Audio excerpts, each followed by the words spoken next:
నా ectopic pregnancy ఎలా జరిగింది ఏంటి అని చెప్పి నేను ఒక వీడియోని అయితే పోస్ట్ చేస్తున్నాను.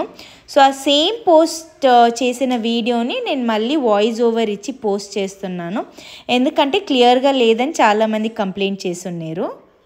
Welcome back to my channel Andhra అమ్మాయితో ఆజీ అబ్బాయి. చాలామంది నా ఎక్టోపిక్ ప్రెగ్నెన్సీ గురించి అడుగుతున్నారు. సో ఇది మోస్ట్ రిక్వెస్టెడ్ వీడియో. నా ప్రెగ్నెన్సీ గురించి మాట్లాడడానికి ముందు నేను మీ శరణ్య. సో పెళ్ళైన తర్వాత నేను ప్రెగ్నెన్సీ గురించి ఏం అనుకోలేదు, ఎందుకంటే నా మ్యారేజ్ అయిన కరెక్ట్గా 7 డేస్కి మా నాన్నగారు చనిపోయారు. సో అందుకోసం అప్పట్లో నేను ప్లాన్ చేసుకోలేదు. 2 years వరకు నేను పిల్లలు వద్దనుకున్నాను. పిల్లలు వద్దనుకున్నా కూడా నేను ఎలాంటి ట్యాబ్లెట్స్ అయితే వాడలేదు. మళ్ళీ ప్రెగ్నెన్సీకి నేను 2 years తర్వాత ట్రై చేశాను, ఎందుకంటే మమ్మీ వాళ్ళు ఇంట్లో అందరూ ప్రెషరైజ్ చేయటం స్టార్ట్ చేసి ఉన్నారు. మా అక్క వాళ్ళు అందరూ పిల్లలకి ట్రై చేస్తే అదొక డిఫరెంట్ ఎక్స్పీరియన్స్ ఉంటుంది, ఎందుకంటే పిల్లల్ని వద్దు అనుకొని ఇంకా ప్లాన్ చేయకుండా ఉండొద్దు అన్నారు. 2 years తర్వాత ప్లాన్ చేద్దాం అనుకున్నాము. సో ప్లాన్ చేయటం స్టార్ట్ చేసిన తర్వాత 8 monthsకే ప్రెగ్నెంట్ అయ్యాను. కానీ నేను అసలు ప్రెగ్నెంట్ అన్న విషయం నాకు అప్పుడు అసలు తెలీదు, ఎందుకంటే నాకు పీరియడ్స్ 27th వచ్చింది. November 27th పీరియడ్స్ వచ్చింది. అదైన 10 daysకి నాకు స్పాటింగ్ వచ్చింది అండ్ కడుపు నొప్పి కూడా స్టార్ట్ అయ్యి ఉన్నింది. ఒకలాంటి షార్ప్ పెయిన్ స్టార్ట్ అయ్యి ఉన్నింది. తర్వాత నేను రెగ్యులర్గా వెళ్ళే గైనకాలజిస్ట్ అప్పుడు ఉండకపోయేసరికి అప్పుడు నేను వేరే ఇంకొక గైనకాలజిస్ట్ దగ్గరికి వెళ్ళాల్సి వచ్చింది. తన దగ్గరికి వెళ్తే కొన్ని టెస్ట్లు అయి చేసి యూరినరీ ఇన్ఫెక్షన్ అని చెప్పారు. యూరినరీ ఇన్ఫెక్షన్ ఉండటం వల్ల ట్యాబ్లెట్స్ అవి ఇచ్చింది, కానీ స్పాటింగ్ అవుతుందని చెప్పినప్పుడు మోస్ట్ ప్రాబబ్లీ బేబీ వచ్చి యూట్రస్, నువ్వు ప్రెగ్నెన్సీకి ట్రై చేస్తున్నావు కదా, సో బేబీ వచ్చి యూట్రస్లో అటాచ్ అయినప్పుడు కూడా బ్లీడింగ్ అయ్యే ఛాన్స్ ఉంది, లైట్ స్పాటింగ్ అవుతుంది అని చెప్పారు నాకు. సో అది కూడా అయ్యుండొచ్చు అని చెప్పారు. అదైన తర్వాత ఇంటికి వచ్చేసాను. హోల్ నైట్ నిద్రపోవడానికి కాలేదు, నాకు ఆ పెయిన్ అలాగే ఉండింది. ఆ తర్వాత పక్కనే ఉన్న హాస్పిటల్కి మళ్ళీ వెళ్ళి ఇంజెక్షన్స్ తీసుకున్నాను. పెయిన్ కిల్లర్ ఇచ్చినా కూడా హోల్ నైట్ నిద్రపోవడానికి కాలేదు. అది ఒకలాంటి పెయిన్, చాలా పెయిన్గా ఉండింది. అబ్డమెన్ అంటే కరెక్ట్గా కింది కడుపున షార్ప్ పెయిన్ ఉన్నింది. తర్వాత నైట్ నిద్రపోలేదు. నెక్స్ట్ డే మార్నింగ్ లేస్తే ఫుల్ నాజియా ఉన్నింది, వామిటింగ్ స్టార్ట్ అయింది. తర్వాత మళ్ళీ చెకప్కి వెళ్ళాను. ఫుల్ టైర్డ్గా ఉన్నింది. చెకప్కి వెళ్తే డాక్టర్ ఏం చేశారంటే గ్యాస్ట్రిక్ అయిపోయిందన్నారు.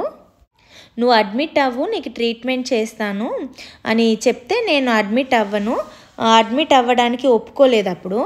ఆ తర్వాత సరే అని చెప్పి డే కేర్ తీసుకొని హాస్పిటల్లోనే మార్నింగ్ టు ఈవినింగ్ పెట్టుకున్నారు. ట్రీట్మెంట్ అని కొన్ని యాంటీబయోటిక్స్ అన్నీ ఇచ్చి ట్రీట్మెంట్ చేశారు. ఆ తర్వాత ఇంటికి వచ్చేసాను. హెవీ డోస్ యాంటీబయోటిక్స్ వల్ల పెయిన్ గ్రాడ్యువల్గా తగ్గునింది, కానీ స్పాటింగ్ ఏదైతే ఉన్నిందో అది కంటిన్యూ అవుతున్నింది. తర్వాత కొన్ని రోజులు అంటే ఒక 4-5 డేస్కి పెయిన్ అయితే తగ్గి మళ్ళీ స్టార్ట్ అయ్యి ఉన్నింది. సో మా హస్బెండ్ వచ్చి ఇలా చేస్తే ఎందుకు పెయిన్ తగ్గట్లేదు, ఒకసారి వెళ్ళి డాక్టర్ దగ్గర చూపించుకుందామని వేరే హాస్పిటల్కి వెళ్ళాను.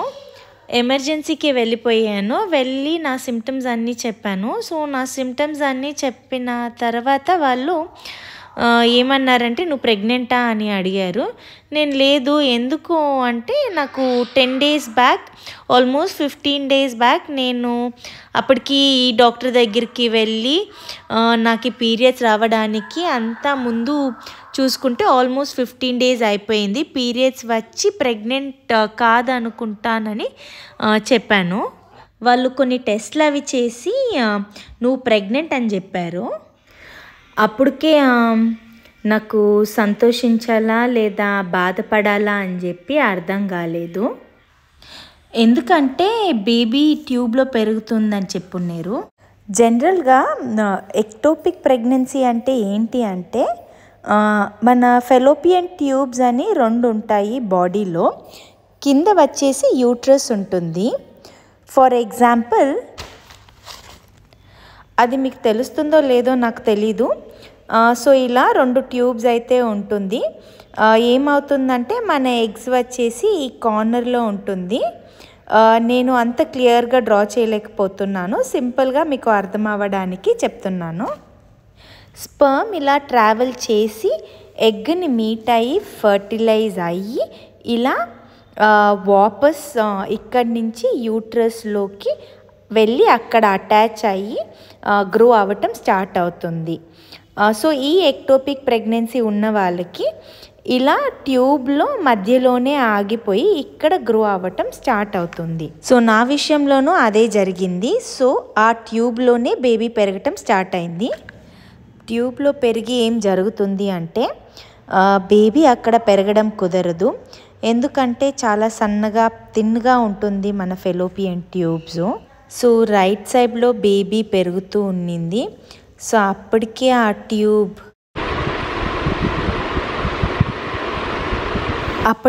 ట్యూబ్ పగిలిపోయి ఇంటర్నల్ బ్లీడింగ్ జరుగుతూ ఉన్నింది.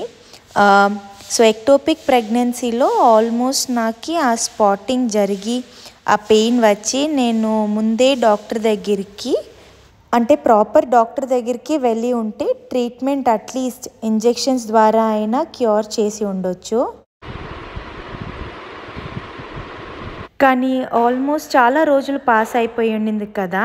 తర్వాత ఈ ట్యూబ్లో పెరుగుతూ ఉన్నింది బేబీ. సరే అని చెప్పి స్కానింగ్ చేసి చూస్తే పెరిగి అది బ్లాస్ట్ అయ్యి ఆల్మోస్ట్ బ్లీడింగ్ కూడా అక్కడ ఇంటర్నల్ బ్లీడింగ్ జరుగుతూ ఉన్నింది.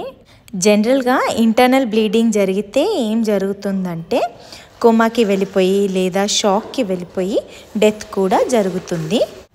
సో ఆపరేషన్ చేసి బేబీని తీసేయాలని చెప్పారు.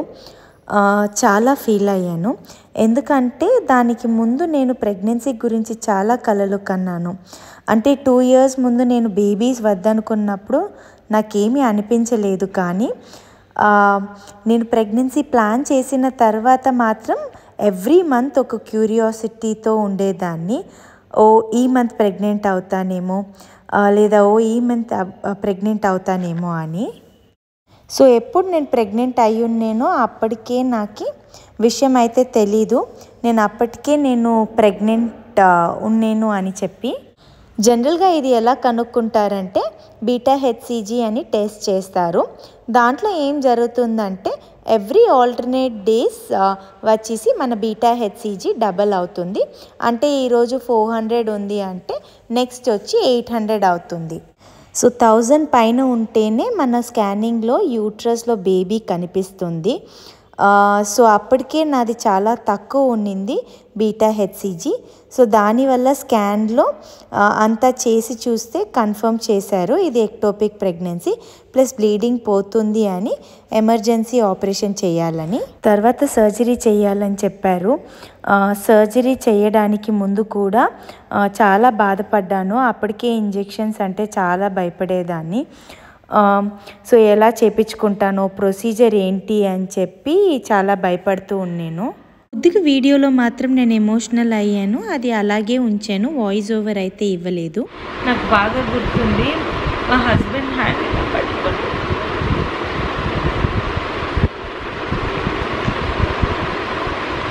హాస్పిటల్లో పట్టుకొని ఇలాగా బేబీ ట్యూబ్లో ఉంది కదా, దాన్ని యూట్రస్లో తీసుకొని వచ్చి లైక్ బేబీకి ఏం కాకుండా చూడొచ్చా అని చెప్పి అడుగుతున్నాను.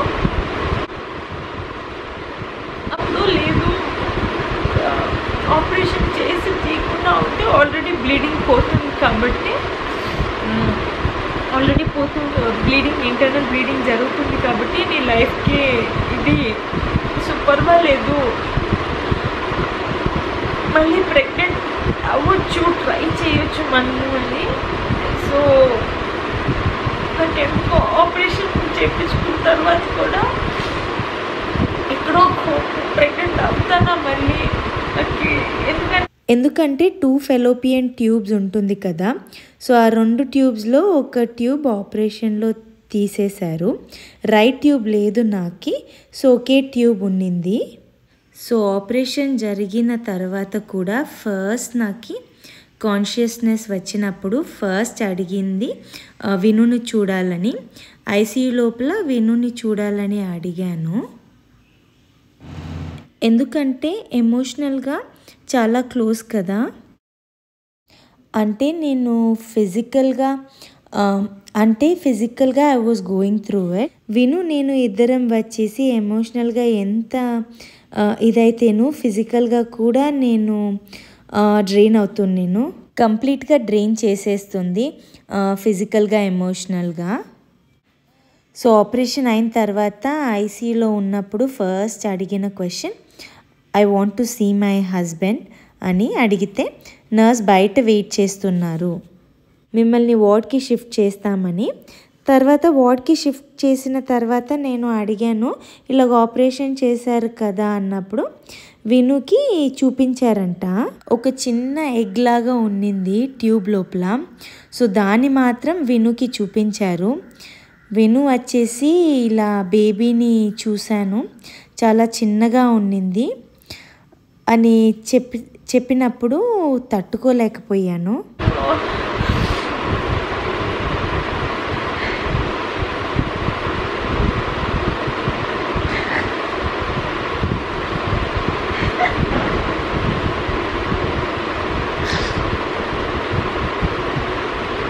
నాకెందుకో ఈ ప్రెగ్నెన్సీ గురించి మాట్లాడేటప్పుడు చాలా ఎమోషనల్ అవుతాను.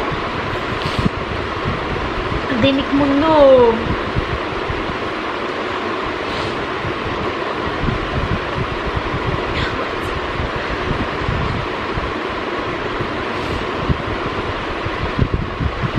ఈ ఎక్టోపిక్ ప్రెగ్నెన్సీ గురించి మాట్లాడినా లేదా బేబీ గురించి మాట్లాడినప్పుడు చాలా ఎమోషనల్ అవుతాను. ఎందుకంటే నాకు గట్టి నమ్మకం నా ఫస్ట్ బేబీ వచ్చేసి గర్ల్ బేబీ ఉండొచ్చు అని చెప్పి. నాకు జనరల్గా గర్ల్ బేబీస్ అంటే చాలా ఇష్టం. నాకెందుకో స్ట్రాంగ్ ఫీలింగ్ ఉన్నింది నా ఫస్ట్ బేబీ వచ్చేసి గర్ల్ బేబీ అని చెప్పి. కానీ తెలీదు, అది నా బేబీ ఈ లోకంలోకి రాకముందే ఎందుకు ఇలా జరిగిందో ఏమో నాకు తెలియలేదు. ట్యూబ్లోనే స్టక్ అయ్యి ఆపరేషన్ చేసి బేబీని తీశారు. తర్వాత మేము మళ్ళీ 3 months ప్లాన్ చేయకూడదని చెప్పారు. సర్జరీ అయిన 3 months వరకు ప్రెగ్నెన్సీ ట్రై చేయకూడదు. 3 months తర్వాత మళ్ళీ ట్రై చేశాము. అప్పుడు కూడా కొంచెం ఫియర్ ఉన్నింది, మళ్ళీ ప్రెగ్నెంట్ అవుతానా లేదా ఇంతకుముందు చెప్పినట్టుగా. ఆ థాట్ ఎప్పుడు మైండ్లో ఉండేది, మళ్ళీ ప్రెగ్నెంట్ అవుతానా లేదా ఎలా జరుగుతుందో అని చెప్పి. మళ్ళీ సక్సెస్ఫుల్గా ప్రెగ్నెంట్ అయ్యాను. కానీ ఇప్పుడు కూడా స్పాటింగ్ స్టార్ట్ అయింది. అప్పుడు కూడా స్పాటింగ్ స్టార్ట్ అయి ఉన్నింది. తర్వాత నేను విను వచ్చి మళ్ళీ అదే డాక్టర్ దగ్గరికి వెళ్ళాము, నా సర్జరీ చేసిన డాక్టర్ దగ్గరికి. సో స్పాటింగ్ స్టార్ట్ అయింది అనగానే ఇమీడియట్ ప్రెగ్నెన్సీ టెస్ట్ చేయమన్నారు. బీటా హెచ్సిజీ టెస్ట్ చేశాము. బీటా హెచ్సిజీ అది బ్లడ్తో చేస్తారు. సో ఆ టెస్ట్ చేసినప్పుడు కూడా మళ్ళీ ప్రెగ్నెంట్ అని వచ్చింది, కానీ వాల్యూ చాలా తక్కువగా చూపించింది. సో ఒక ఆల్టర్నేట్ డేస్ చేయమని చెప్పారు టెస్ట్. ఆల్టర్నేట్ డేస్ చేసినప్పుడు డబుల్ కాలేదు హెచ్సిజీ. అప్పుడే నాకు అర్థమైపోయింది ఈ ప్రెగ్నెన్సీ కూడా ఎక్టోపిక్ ప్రెగ్నెన్సీ ఏమో అని. అప్పుడు డాక్టర్ ఏమన్నారంటే స్కాన్ చేస్తే జనరల్గా బీటా హెచ్సిజీ 1000 పైన ఉంటే బేబీ యూట్రస్లో కనిపిస్తుంది అని. స్కాన్ చేద్దామంటే కూడా 1000 లోపలే ఉన్నింది. సో అందుకని బేబీని ఎంత స్కాన్ చేసినా కూడా బేబీ ఉందో లేదో అని తెలియట్లేదు యూట్రస్లో అన్నారు. ఎందుకైనా మంచిది దీన్ని బయోకెమికల్ ప్రెగ్నెన్సీ కింద తీసుకొని ఇంజెక్షన్స్ ద్వారా బేబీని తీసేద్దామని చెప్పారు. అప్పుడు కూడా ఇంజెక్షన్స్ ఇస్తేనే క్లియర్ అయిపోతుంది అన్నారు.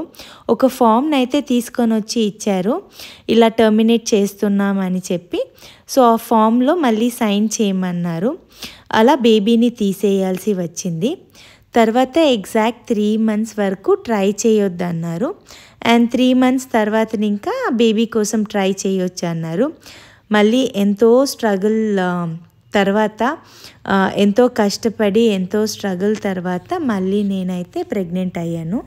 సో చాలా క్యూట్ బేబీకి మదర్ అయ్యాను. సో నేను మదర్ అయినప్పుడు ప్రెగ్నెంట్ అయినప్పుడు ఎమోషనల్గా నేను చెప్పలేను ఎంత హ్యాపీగా ఫీల్ అయ్యానో. ఆ రోజు నేను first time beta HCG test చేయించినప్పుడు చాలా సంతోషించాను. అది డబుల్ అయిపోయి ఉండిందని. నేను ఫస్ట్ చెక్ చేసుకున్నప్పుడే నా బీటా హెచ్సిజీ ఏమో 1600 అయిపోయి ఉండింది. సో ఇది కన్ఫర్మ్ ప్రెగ్నెన్సీ, ఎలాంటి ప్రాబ్లం లేదు అని. అండ్ ఫస్ట్ స్కాన్కి వెళ్ళినప్పుడు కూడా అలాగే యూట్రస్లోనే పెరుగుతుందా బేబీ అని. అండ్ ఆ తర్వాత వచ్చేసి చాలానే సంతోషించాను. అయితే కూడా నా first pregnancy is always close to my heart. ఎప్పుడు ఒక థాట్ అయితే ఉండేది, నేను ప్రెగ్నెంట్ అని అప్పటికే తెలియకుంటేను అంత ఏడ్చాను. అంటే ఆపరేషన్లో బేబీని కోల్పోయాను కదా, నేను అంత ఏడ్చాను. ఒక్కొక్కసారి అనిపించేది చాలామందికి ప్రెగ్నెన్సీ వచ్చిన తర్వాత 3 మంత్స్కే 5 మంత్స్కే మిస్క్యారేజ్ అయిపోతూ ఉంటుంది కదా. సో వాళ్ళు ఎంత సఫర్ అయి ఉంటారో అని. ఇలా ఎవ్వరికీ జరగకూడదు, అసలు మన శత్రువులకు కూడా ఇలా జరగకూడదు. No one should go through this. And first నేను అందరికీ ఈ వీడియో చూసే వాళ్ళందరికీ నేను రిక్వెస్ట్ చేసేది ఒకటే, మీకు గనక అబ్డమన్ పెయిన్ అంటే కింద పొట్ట దగ్గర నొప్పి కానీ షార్ప్ పెయిన్ ఉంటే, స్పాటింగ్ జరిగితే ఫస్ట్ మీరు ప్రెగ్నెన్సీ టెస్ట్ చేయించుకోండి. బీటా హెచ్సిజీ డబల్ అవ్వాలి. డబల్ అవ్వకపోతే ఇది ఎక్టోపిక్ ప్రెగ్నెన్సీ అని ఇమీడియట్ డాక్టర్ దగ్గరికి వెళ్ళి చూయించుకోండి. సో నాకు ఈ సిమ్టమ్స్ అన్నీ ఉండింది.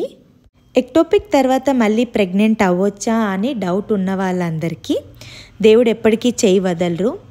అండ్ మీలో హోప్ని వదలొద్దు, కాన్ఫిడెంట్గా ఉండండి, తప్పకుండా ప్రెగ్నెంట్ అవుతారు. ఈ వీడియో చూస్తున్న ప్రతి ఒక్కరూ ప్రెగ్నెంట్ అవ్వాలి. పిల్లలు కావాలని కోరుకున్న వాళ్ళందరూ ప్రెగ్నెంట్ అవ్వాలి. ఆ పెయిన్ ఎవరికీ వద్దు అని కోరుకుంటున్నాను. ఎక్టోపిక్ ప్రెగ్నెన్సీ సిమ్టమ్స్ చెప్తాను.